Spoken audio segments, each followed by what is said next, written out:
2006 में कांग्रेस पार्टी जीत रही थी। अगर आप वो एक असेंबली जोड़ दो, वो जो 1 लाख वोटर ऐड किए वो सारे के सारे बीजेपी को गए और बीजेपी लोकसभा जीत गई।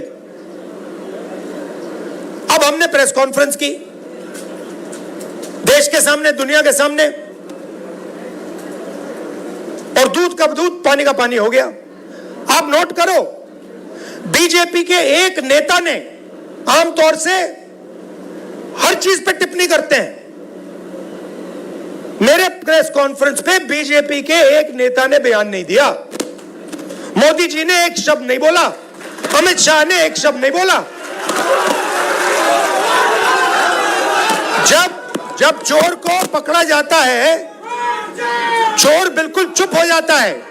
जब पुलिस वाले उससे पूछते हैं क्या किया, बिल्कुल चुप हो जाता है, कुछ बोलता नहीं हो, क्योंकि जानता है कि भैया पकड़ लिया, फंस गया।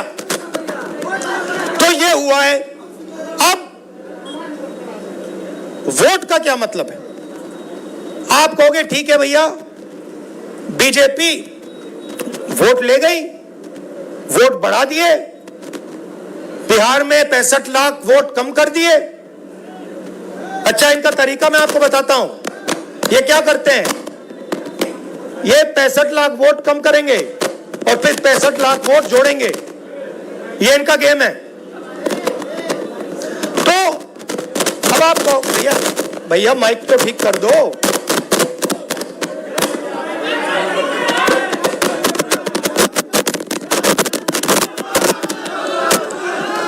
हेलो, जस्ट गेट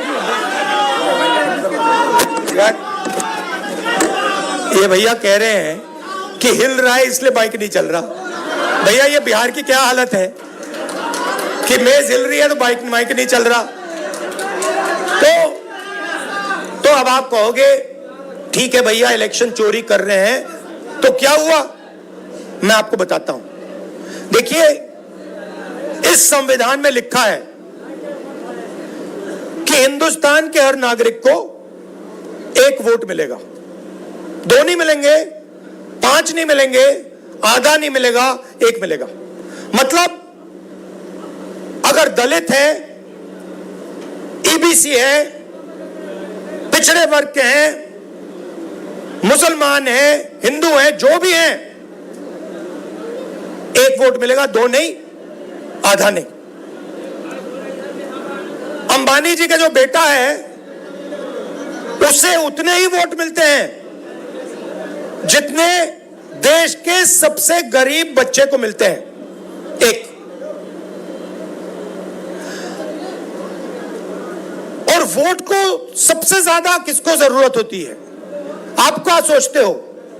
अंबानी जी को वोट की जरूरत है? कोई फर्क पड़ता है उनको? वोट डाले ना डाले कुछ फर्क नहीं पड़ता। बैंक के दरवाजे उनके लिए खुले हैं, कर्जा माफ उनका खटाखट होता रहता है। उनका बच्चा कहता है भैया मुझे बिजनेस करना है, 2 मिनट में बिजनेस कर सकता है। वोट किसको चाहिए? वोट हिंदुस्तान के गरीब लोगों को चाहिए, क्योंकि इसके बिना आपके कोई अधिकार नहीं है। आजादी से पहले जब आपके पास वोट नहीं था, कोई अधिकार नहीं था। दलितों को कहा जाता था कि भैया आपको हम छुएंगे नहीं, आप यहां अपना चेहरा नहीं दिखा सकते। पिछड़ों को कहा जाता था कि भैया आपकी कोई जगह नहीं है,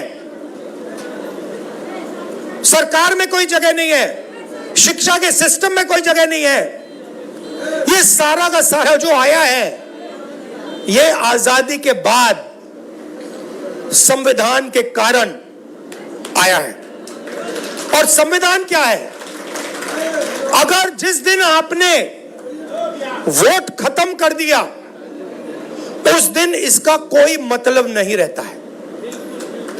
जो इसमें जो शक्ति है,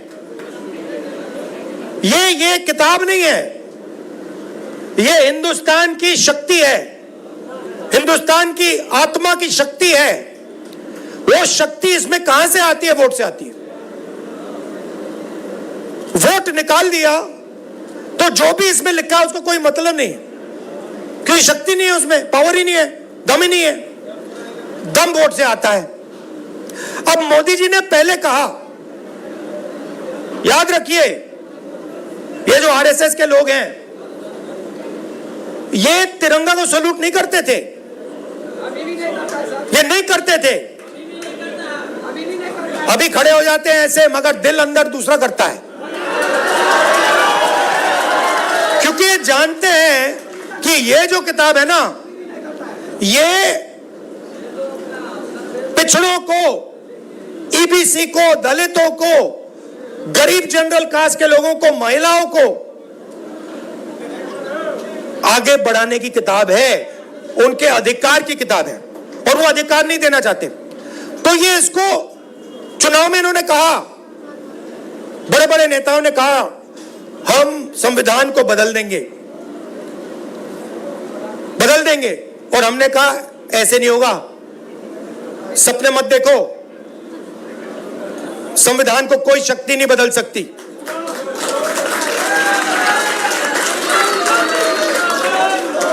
मगर हमें यह नहीं मालूम था,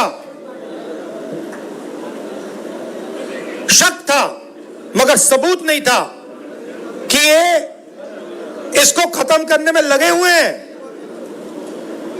क्योंकि ये वोट चोरी कर रहे हैं। तो हम आके यहां भाषण देंगे, मैं भाषण दे रहा हूं और मैं कहना चाहता हूं जो तेजस्वी जी ने कहा, अंबेडकर जी का सपना, गांधी जी का सपना, कर्पूरी ठाकुर जी का सपना, उसको पूरा करना चाहते हैं, मगर अगर वोट नहीं है उसको कोई मतलब नहीं है। हम यहां जितने भी भाषण करना चाहें हम कुछ नहीं कर पाएंगे अगर वोट नहीं है। मैंने भाषणों में कहा भैया 50% की जो दीवार है रिजर्वेशन की, उसको हम तोड़ देंगे, बिना वोट के नहीं तोड़ सकते, सवाल नहीं उठता। हम मतलब भाषण देते रह जाएंगे, अगर वोट चला जाएगा आरएसएस का कंट्रोल हिंदुस्तान की संस्थाओं पर होगा और जो प्रगति होनी चाहिए वो नहीं होने वाली। इसलिए हमने वोटर अधिकार यात्रा यहां शुरू की। आप क्या सोचते हो, एक बार आपका वोट चला गया उसके बाद भैया राशन कार्ड जाएगा, उसके बाद आवास जाएगा, उसके बाद जमीन जाएगी। ये अंबानी आता, अदानी आता है और किसानों की जमीन ले जाता है। किसान लड़ कैसे पाते हैं? लड़ इसलिए पाते हैं क्योंकि ये है, क्योंकि किसान कहता भैया अगर आपने हमारी जमीन ली तो देखना चुनाव में हम आपको दिखा देंगे। अगर ये चला गया तो किसान कुछ नहीं कर पाएगा, मजदूर कुछ नहीं कर पाएगा, सारा का सारा डर जो है चला जाएगा। मोदी जी आपको टीवी पे दिखते हैं, एक बार चोरी पूरी हो गई वो दिखेंगे भी नहीं, वो अंदर बैठ जाएंगे रेसकोर्स रोड के। वो अलग बात है कि थोड़ी देर बाद बैठना पड़ेगा उनको, क्योंकि इतना गुस्सा है जनता के दिल में। बिहार को देखो, यहां पे आप यात्रा में आओ, देखो क्या हो रहा है। मतलब लाखों लोग आ रहे, कह रहे, बच्चा बच्चा कह रहा है वोट चोर, वोट चोर, वोट चोर। अच्छा, बच्चे को समझ आ गई बात। मेरे पास बच्चे आ रहे हैं, कान में कह रहे हैं वोट चोर, वोट चोर है, वोट चोर, मोदी वोट चोर है, और मीडिया वालों की बात समझ नहीं आ रही। अच्छा, इनसे पूछना, एक बात पूछना इनसे, अभी मीटिंग के बाद इनसे पूछना, भैया एक बात समझाइए, ये जो आपके एंकर हैं, ये जो आपके एडिटर हैं, इनमें ईबीसी, ओबीसी, दलित क्यों नहीं दिखाई देते? ये जो बड़े बड़े रिपोर्टर हैं, ये करते हैं, टॉक शो करते हैं, डिबेट करते हैं, इनसे पूछिए भैया 90% आबादी इसमें है क्यों नहीं? एक आपको ओबीसी नहीं मिलेगा, एक दलित नहीं मिलेगा, एक बैकवर्ड नहीं मिलेगा, नहीं मिलेगा, पूछ लो, एक नहीं मिलेगा। ये भैया आपकी आवाज नहीं है, ये बात याद रखिए, ये नरेंद्र मोदी की आवाज है। इनकी गलती नहीं है बेचारों की। देखिए, इनको सैलरी लेनी है, इनको बच्चों को स्कूल भेजना है, इनकी गलती नहीं है, इनके मालिकों की बात कर रहा हूं। इनकी मजबूरी है बेचारों की, है ना। तो देखिए, मैं आपको बताता हूं, मुझ में अजीब सी बात है। जब मैं छोटा सा था तब से, जब मैं मन बना लेता हूं ना कि ये करना है, बस गया काम, वो होगा। और मैं बता रहा हूं, मैं मतलब आधा काम नहीं करता हूं। मैंने कहा था कि जमीन अधिग्रहण बिल होगा, आधी कांग्रेस पार्टी खिलाफ खड़ी हो गई थी। मैंने कहा भैया आप करो जो करना है, ये होगा, मैंने करवा दिया। तो मेरा कहना है, एक बात आप लोग समझ लीजिए कि 90% जो लोग हैं, तकरीबन 50% बैकवर्ड कास्ट में आते हैं। उसमें ईबीसी है, ओबीसी है। तकरीबन 15% दलित हैं, उसमें महादलित भी हैं। तकरीबन 15% माइनॉरिटीज हैं। नहीं, बिहार की बात नहीं कर रहा हूं, देश की बात कर रहा हूं। और आदिवासी तकरीबन 9%। सबको जोड़ लो 90% हो जाता है। और मुझे क्या दिख रहा है कि इस देश में 90% को कुछ मिलता ही नहीं है। आप देखते रह जाते हो। तो आने वाले समय में जो 90% है, उसको राजनीति में, हिंदुस्तान के इंस्टीट्यूशंस में, सारी जगह भागीदारी मिलनी होगी। और एक नए तरीके से सोचकर हमें विकास करना पड़ेगा। और मैं आपको सीधा बता देता हूं, जो मैं कहता हूं, जिस प्रकार से मैं साफ कहता हूं, मुझे मतलब मैं झिझकता नहीं हूं। जाति जनगणना, हाँ, जाति जनगणना तो फाउंडेशन है उसका। सबसे पहले जाति जनगणना में दूध का दूध पानी का पानी हो जाएगा। कौन क्या है, क्या नहीं है, कहां है, सब पता लग जाएगा। और तेलंगाना में हमारा मॉडल है, रेवंत रेड्डी जी आए हैं, तेजस्वी जी की भी उनसे बात हो रही थी, डिटेल में हमने किया है। मतलब वो ब्लूप्रिंट है विकास का, ठीक है। तो एक नए तरीके से हम विकास के बारे में सोचेंगे, जिसमें सब लोगों को लगेगा कि देश हमारा है, देश की संस्थाओं में हमारे भी लोग हैं और मजा आ रहा है। ये बदलाव हम लाएंगे, टाइम लगेगा क्योंकि वोट चोरी कर रहे हैं, मगर मैं आपको कह रहा हूं ये आएगा। आप देखना, ये जबरदस्त तरीके से हम बदलाव लाने वाले हैं। आपने अपनी शक्ति दी, आपने ये जो क्रांति होती है ना हिंदुस्तान में, मुझे कहते थे कि हिंदुस्तान में क्रांति बिहार से आती है। मुझे कहते थे कि जो भी राजनीतिक बदलाव आता है, क्रांति आती है बिहार से आती। और मैं सोचता था हाँ, गांधी जी चंपारण आए थे, बिहार में क्रांति होती है, मगर कैसे होती है। और इस यात्रा में मुझे दिखा कि भैया आप समझ लो कि यहां पे जो आपने किया है ना, ये जो नारा दिया है वोट चोर वोट चोर, ये आपने बिहार से पूरे देश में फैला दिया है। पूरे देश में फैला दिया आपने। अब मोदी जी भाषण देंगे और वहां पे उनके सामने छोटे छोटे बच्चे कहेंगे वोट चोर वोट चोर वोट चोर। लग गया ठप्पा। तो मैं आपका धन्यवाद करना चाहता हूं, और जिन्होंने रास्ता दिखाया, किसने? कर्पूरी ठाकुर जी ने, मंडल जी ने, अंबेडकर जी ने, गांधी जी ने, जिन्होंने हमें रास्ता दिखाया, उनका मैं दिल से धन्यवाद करता हूं। नमस्कार, जय हिंद।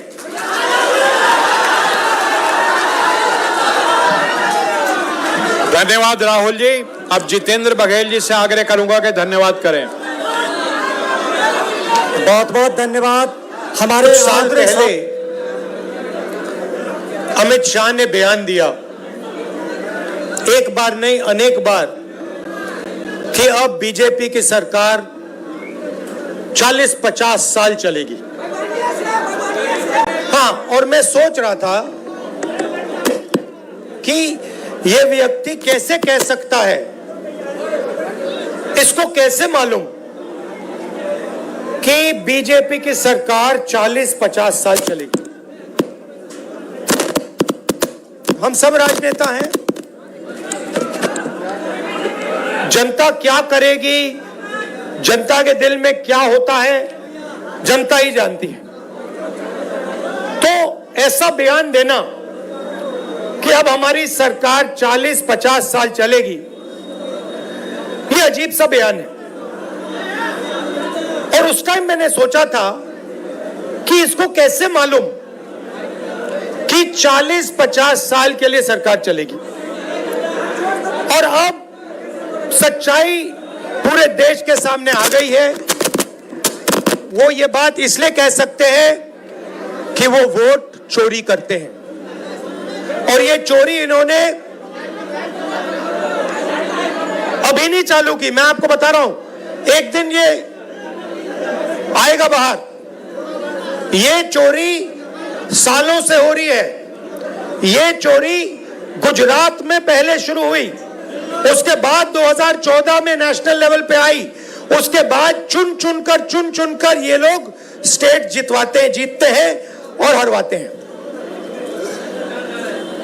और ये बात मैं नहीं कहता था क्योंकि मेरे पास सबूत नहीं था, क्योंकि मैं आमतौर से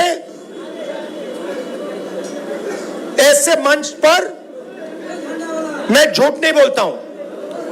मैं वही बोलता हूं जो सच है, जिसके बारे में मुझे पूरी जानकारी है। इसलिए मैंने बहुत सालों, मुझे लगा और आप सबको भी लगा, मुझे लगा कि कुछ ना कुछ गड़बड़ है। मगर हम जिम्मेदार राजनेता हैं, तो मैंने कहा जिस दिन तक सबूत नहीं मिलेगा उस दिन तक मैं खुलकर नहीं कहूंगा कि वोट चोरी हो रही है। और फिर क्या होता है, महाराष्ट्र और हरियाणा के चुनाव आते हैं, सबसे पहले डेट बदल देते हैं, चुनाव की डेट बदल देते हैं। जो इलेक्शन कमीशन को चुनने का तरीका है, मैं मोदी जी के साथ बैठा हूं, मैं आपको बताता हूं चुनने का क्या तरीका है। चुनने का तरीका है, प्रधानमंत्री डिसाइड करता है इलेक्शन कमिश्नर कौन बनेगा। वहां पे विपक्ष के नेता को बैठा देते हैं, वो सीधा कहते हैं भैया हमें लग रहा है कि इस आदमी को बनना चाहिए, विपक्ष का नेता रोक नहीं सकता। फिर 2023 में, भैया शांत हो जाए, 2023 में बीजेपी ने एक नया कानून बनाया। क्या था कि इलेक्शन कमिश्नर पर कोई केस नहीं लगाया जा सकता है। आप सोचिए, हिंदुस्तान के सब नागरिक पर केस लगाया जा सकता है। आप कुछ गलत करो, पुलिस आ जाएगी, एफआईआर हो जाएगा।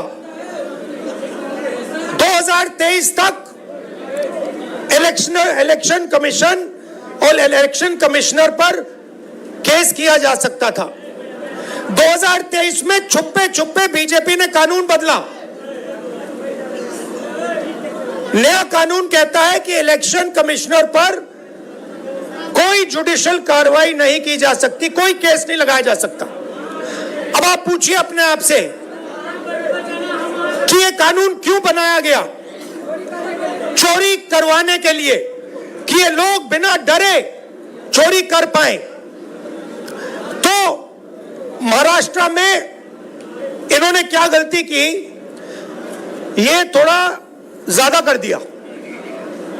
गलती से ये डरे हुए थे, तो इन्होंने कहा कि भैया महाराष्ट्र का चुनाव है, हरियाणा का चुनाव है, इसको जीतना है। इन्होंने चोरी थोड़ी ज्यादा कर दी, हमने पकड़ ली। जैसे अगर कोई आपके बटुए से 10 रुपए चोरी करे, शायद आपको पता ना लगे, मगर अगर एक दिन आपके बटुए में से 1000 रुपए गायब हो गए, तो आप कहोगे भैया ये तो किसी ने चोरी की है। यही हुआ हरियाणा में और महाराष्ट्र में। महाराष्ट्र में आप सुनिए, महाराष्ट्र में लोकसभा में हमारी पार्टी जीतती है, स्वीप करती है, ज्यादा से ज्यादा सीटें महाराष्ट्र में हमारा गठबंधन जीतता है। 4 महीने बाद हमारी 3 पार्टियां वहां पे, बड़ी बड़ी पार्टियां हैं, गहरी पार्टियां हैं, कांग्रेस पार्टी, एनसीपी, शिवसेना, तीनों मिलकर लड़ रही थी, गायब हो गई। तीनों की तीनों गायब हो गई। मतलब हमें 15 सीट मिल रही है, शिवसेना को, एनसीपी को मिला, सबको मिला के 25-30 सीटें मिल रही हैं। तो हमने पता लगाना शुरू किया। पता क्या लगा कि लोकसभा के बाद इलेक्शन कमीशन ने लाखों, तकरीबन 1 करोड़ से थोड़े कम नए वोटर लिस्ट में डाल दिए। नए वोटर लिस्ट में डाल दिए, और जहां भी नए वोटर आए वहां पे बीजेपी जीती। हमारे वोट कम नहीं हुए। अगर लोकसभा में हमें 100 वोट मिले, विधानसभा में हमें 100 वोट मिले, हमारे वोट कम नहीं होते, बीजेपी के बढ़ते हैं। कहां बढ़ते हैं? जहां नए वोटर आए। और हमने पूछा इलेक्शन कमीशन से कि भैया बताइए ये हैं कौन, ये कहां से आए, इनकी लिस्ट दीजिए हमें। इलेक्शन कमीशन कहता है नहीं देंगे। क्या कर लोगे? हम नहीं देंगे। उसके बाद हमने कहा देखिए वीडियोग्राफी का कानून है, आपने देखा होगा पोलिंग बूथ में वीडियो कैमरा लगे हुए हैं, देखा आपने? हमने कहा चलो लिस्ट नहीं देनी तो वीडियोग्राफी दे दो, हम देखना चाहते हैं कितने लोगों ने वोट किया, कब किया। कहते हम नहीं देंगे। और उसके बाद उन्होंने कानून बदल दिया और कहा कि 45 दिन के अंदर वीडियोग्राफी को रद्द कर दिया जाएगा, डिस्ट्रॉय कर दिया जाएगा। तो महाराष्ट्र में हमने पकड़ लिया इनको, हरियाणा में भी यही किया। फिर मैंने क्या किया, मैंने कांग्रेस पार्टी के हमारे जो लोग हैं उनसे कहा कि एक काम करो, कर्नाटक में एक सीट में जाकर गहराई से देखो हुआ क्या।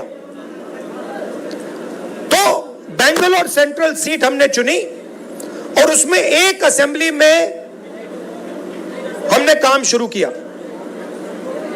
कागज की लिस्ट थी, 8 फुट कागज के, मतलब इतने बड़े, 200-300 किलो के लिस्टें थी कागज की। उसमें क्या करना है? आपका नाम क्या है? हाँ आपका नाम? हाँ, उसमें क्या करना पड़ा हमें? मोहम्मद अख्तर जी का चेहरा लाखों दूसरे चेहरों से फोटोग्राफ को मिलाना पड़ा। मतलब इनकी फोटो देखी और हर फोटो से मिलानी पड़ी। इनका नाम देखा, हर नाम से मिलाना पड़ा। इनका एड्रेस देखा, हर एड्रेस से मिलाना पड़ा। 6 महीने लगे। 30-40 लोग 16-16 घंटे काम किए। हमें पता लगा कि महादेवपुरा असेंबली में 1 लाख फर्जी वोटर थे। कोई वोटर 4-5 बार उसका नाम आ रहा है, इस बूथ में आ रहा है, इस बूथ में आ रहा है, इस बूथ में आ रहा है, उस बूथ में आ रहा है। छोटा सा घर है, 1 बेडरूम का घर है, उसमें 70-80 लोग रहते हैं। जब हमने आदमी भेजा, भाई पता लगाओ इसमें 70 लोग रहते हैं, कहते भैया यहां तो कोई रहता नहीं है, यहां तो 4 लोग रहने हैं।